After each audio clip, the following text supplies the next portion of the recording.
From the SABC's acting political editor, Sophie Mukwena, a little earlier on, President Robert Mugabe has spoken out for the first time since he was forced out of Zimbabwe's presidency after 38 years. Now, before we hear what he had to say, let's take a look at how those events unfolded at the end of last year. On the 6th of November 2017, President Robert Mugabe fired his first vice president, Emmerson Mnangagwa. The official reason for that expulsion from the presidency was that he consistently and persistently exhibited traits of disloyalty, disrespect, deceitfulness, and unreliability. And then on the 13th of November, the army warned that the military would step in to deal with the spate of purges that had gripped the governing party.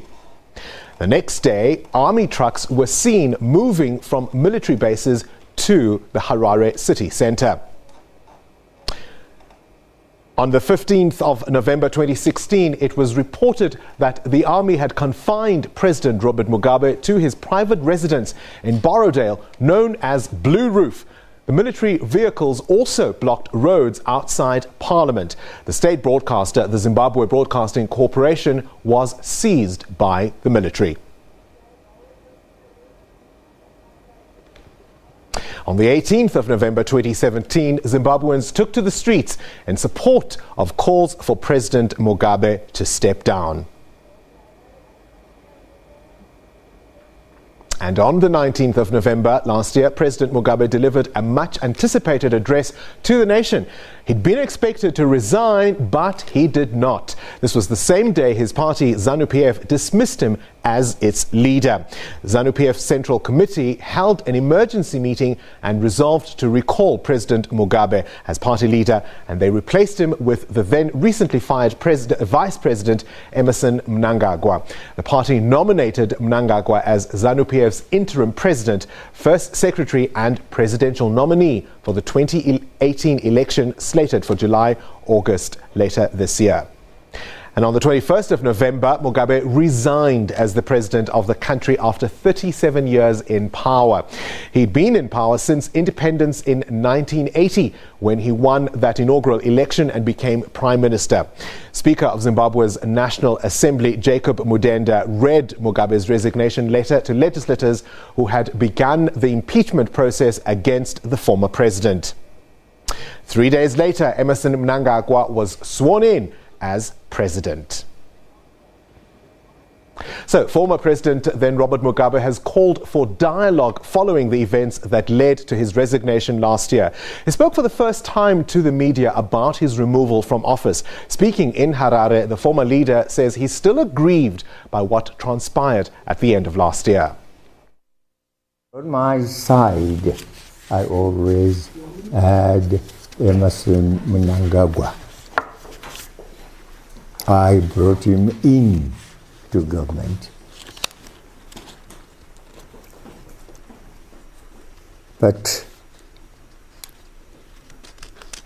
I never thought he whom I had nurtured and brought into government and whose life I had worked so hard in prison to save, as he was threatened with hanging, that one day he would be the man who would turn against me. But there it was, there it is.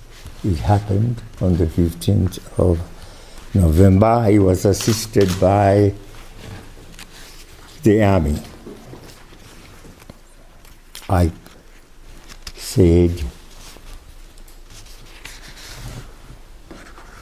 it was a coup d'etat.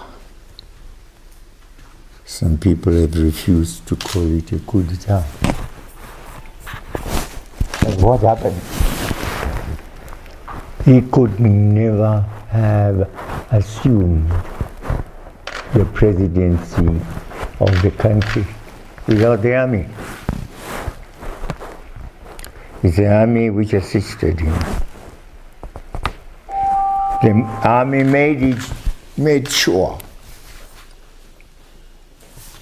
that the other organs of state were neutralized, completely neutralized. They neutralized the Central Intelligence Organization, many of whose members were bashed with their heads cracked. And this is not an exaggeration. Some of them are missing to this day. Their guns were taken away from them. The police had their armory completely emptied. Their guns had gone, disappeared. Who had taken them? The army. And then in our environment rolled what we never knew we had, some tanks. Oh, did we have these tanks? I was told they are ancient ones. 1914 to 1918 tanks. T-63 or 60 something. There they were rolling, armored cars running, and people not allowed to move from one place to another unless they got the permission of the army. Searches were taking place, left, right, and center.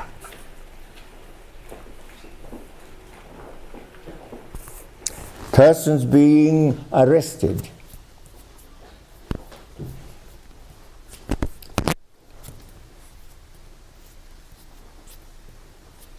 It was truly a military takeover. There was no movement permissible unless that movement was checked and allowed by the army. That's what it was. I don't know what you would want to call it.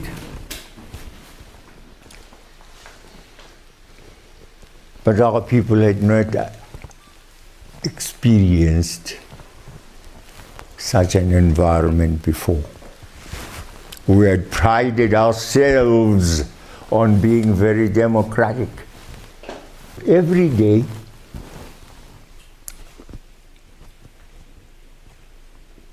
those young men and women we have are being called one by one to be asked very silly questions.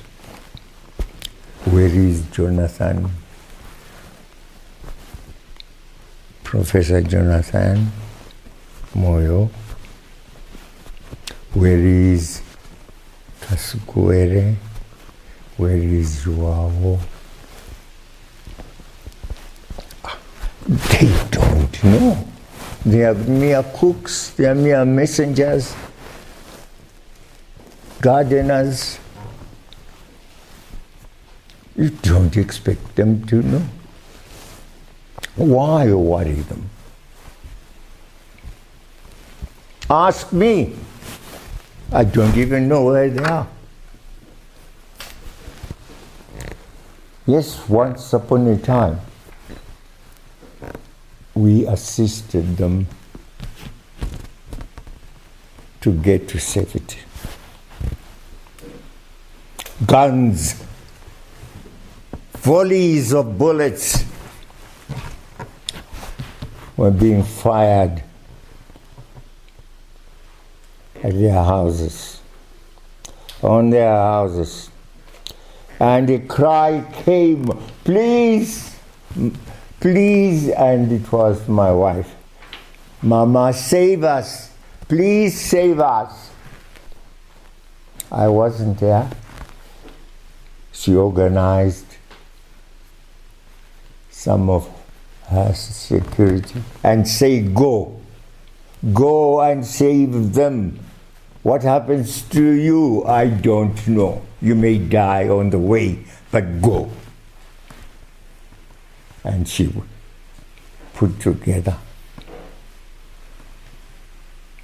the cars and the persons that she had. I wasn't here. And so they were brought to here, to our house. Professor Jonathan Moyo, Kasukwere, and their families. The one had about 4 children, wife and 4 children. The other, wife and 3 children. And we kept them here and said to them, we will keep your families. We said that to the men, but you men find your way out. Go where you can, but we will keep your wife and the children here and save them. And so they left. We don't know how, and we don't know where they went. And we kept their families here until the situation was slightly better. Then they asked to get back to their homes. Today Emerson is no longer on my side. I'm no longer the president. He is. I called him president the other day and he said, oh, no, don't please call me president. Call me Emerson. I said, I can't call you Emerson anymore. Okay, I'll call you ED.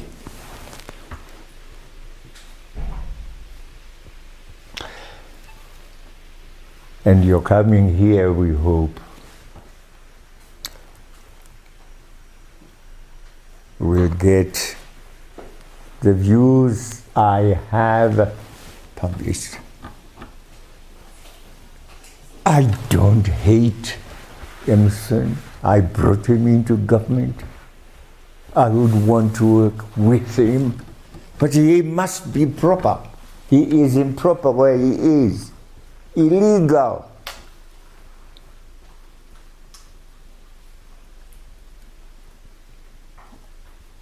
And if it is to correct that illegality that he would want me to discuss with him, I'm willing. We must undo this disgrace which we have imposed on ourselves. We don't deserve it. We don't deserve it. Please, we don't deserve it. Zimbabwe doesn't deserve it. We want to be a constitutional country. Yes, we may have our shortcomings here and there, but overall, we must obey the law, become constitutional. People must be chosen to be in government in the proper way. I will discuss. I'm willing to discuss. I'm willing to assist in that process. But I must be invited, properly invited, for that discussion. Currently, I am isolated. And I'm glad I have your company. Well, as defiant as ever, you could say almost vintage Robert Mugabe there. We'll bring you that exclusive interview with the former Zimbabwean president talking to our Sophie Mugwena in later bulletins. Stay with us.